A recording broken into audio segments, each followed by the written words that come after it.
El Niño ప్రభావం కారణంగా వరుణుడు ముఖం చాటేయడంతో కృష్ణా గోదావరి నదుల్లోకి ప్రవాహాలు లేకుండా పోయాయి. నీటి సంవత్సరం ప్రారంభమై నెల గడిచినా జలాశయాల్లోకి నీరు చేరలేదు. తాగునీటి కోసం పెట్టుకున్న నిల్వలు కూడా కొద్దిగానే ఉన్నాయి. క్షేత్రస్థాయిలో వర్షాభావ పరిస్థితుల ప్రభావంపై మా ప్రతినిధి రఘువర్ధన్ గ్రౌండ్ రిపోర్ట్.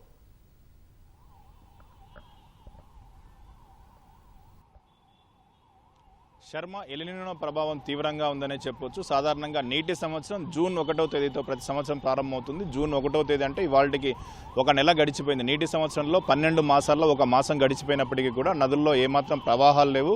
తెలుగు రాష్ట్రాలకు కీలకమైన కృష్ణా గోదావరి నదులకు పరిశీలించి చూసుకుంటే ఈ రెండు నదుల్లోకి ఇప్పటికీ ప్రవాహాలు ఏమాత్రం ఆశించిన మేరకు లేవు. గత ఏడాదితో పోల్చుకుంటే ఇప్పటికీ ప్రవాహాలు కావచ్చు, జలాశయాలు నిల్వలు కావచ్చు చాలా స్వల్పంగా ఉన్నాయని చెప్పుకోవచ్చు. అత్యంత కీలకమైన ప్రాజెక్టు కృష్ణాపై ఉన్న శ్రీశైలంకి సంబంధించి చూసుకుంటే శ్రీశైలం ప్రాజెక్టు పూర్తి సామర్థ్యం జలాశయ పూర్తి సామర్థ్యం 215 టీఎంసీలు అయితే ప్రస్తుతం శ్రీశైలంలో అందుబాటులో ఉన్న జలాలు 42 టీఎంసీలు మాత్రమే. ఈ 42 టీఎంసీలు కూడా గత ఏడాది ఉన్న నీటితో పోల్చుకుంటే నీటితో పాటు ఈ నీటి సంవత్సరంలో కొద్దిపాటి వర్షాలు కావచ్చు, ఎగువ నుంచి ఇతర రూపాల్లో వచ్చిన చూసుకుంటే ఒక 5 టీఎంసీల నీరు మాత్రమే చేరింది. మొత్తంగా 42 టీఎంసీల నీరు మాత్రమే ప్రస్తుతం శ్రీశైలంలో అందుబాటులో ఉంది.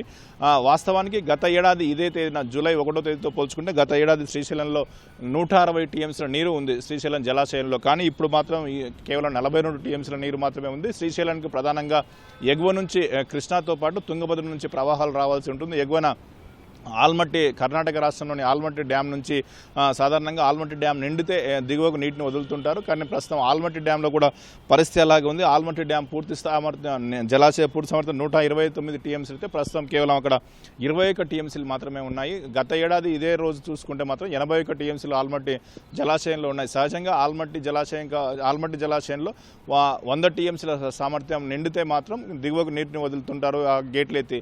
ఇదే సందర్భంలో కృష్ణా ఉపనది అయిన తుంగభద్ర పరిస్థితి కూడా అంతే రకంగా ఉంది. తుంగభద్రలో కూడా పూర్తి సామర్థ్యం 105 టీఎంసీలు కాగా ప్రస్తుతం కేవలం 9 టీఎంసీలు మాత్రమే ఉంది. అదే నిరుడు చూసుకుంటే 74 టీఎంసీల జలాలు ఇవాళ రోజు వరకు నిరుడులో ఉన్నాయి. అంటే ఇటు కృష్ణా కావచ్చు, కృష్ణా ఉపనది తుంగభద్ర కావచ్చు, రెండింటిలో కూడా ఎగువన ఉన్న జలాశయాల్లో నీటి పరిణామం చాలా తక్కువగా ఉంది.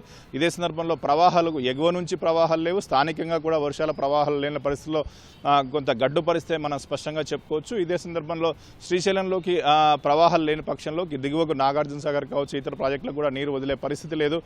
కృష్ణానది యాజమాన్య బోర్డు గత మే నెలలో తాగునీటి అవసరాల కోసం 2 రాష్ట్రాలకు సంబంధించిన ఉత్తర్వులు జారీ చేసింది. ఉన్న నీటిని సర్దుబాటు చేసి తెలంగాణ రాష్ట్రానికి కావచ్చు, ఆంధ్రప్రదేశ్ రాష్ట్రానికి కావచ్చు సర్దుబాటు చేసింది. మొత్తంగా ఏపీకి నాగార్జున సాగర్ నుంచి 10 టీఎంసీలను తాగునీటి అవసరాల కోసం ఇచ్చింది. తెలంగాణ రాష్ట్రానికి ఒక 21 టీఎంసీల వరకు తెలంగాణ రాష్ట్రానికి ఇచ్చింది. ఈ తాగునీటి కోసం ఇచ్చిన నీటిని పూర్తిగా తాగునీటి అవసరాల కోసం వాడాలి. భవిష్యత్ అవసరాలను దృష్టిలో ఉంచుకొని ఏకంగా జూలై నెలాఖరు వరకు వీటిని వినియోగించుకోవాలని కృష్ణానది యాజమాన్య బోర్డు ఆ రోజు స్పష్టం చేసింది. అంటే ఈ నెలాఖరు వరకు కూడా ఉన్న నీటిని పూర్తి స్థాయిలో తాగునీటి కోసం వినియోగించుకోవాల్సిన పరిస్థితి ఉంది. ఏ సమయంలో ఎగువ నుంచి ప్రవాహాలు లేని పరిస్థితుల్లో సాగుతో పాటు తాగునీటి కూడా కొంత గడ్డుకాల పరిస్థితులు ఎదుర్కొనే అవకాశం కనిపిస్తుంది. అటు గోదావరిలో కూడా ప్రవాహాలు ఏమాత్రం ఆశాజనకంగా లేవు. సహజంగా కృష్ణాతో పోలిస్తే గోదావరిలో ప్రవాహాలు కొంత ముందుగానే వస్తాయి.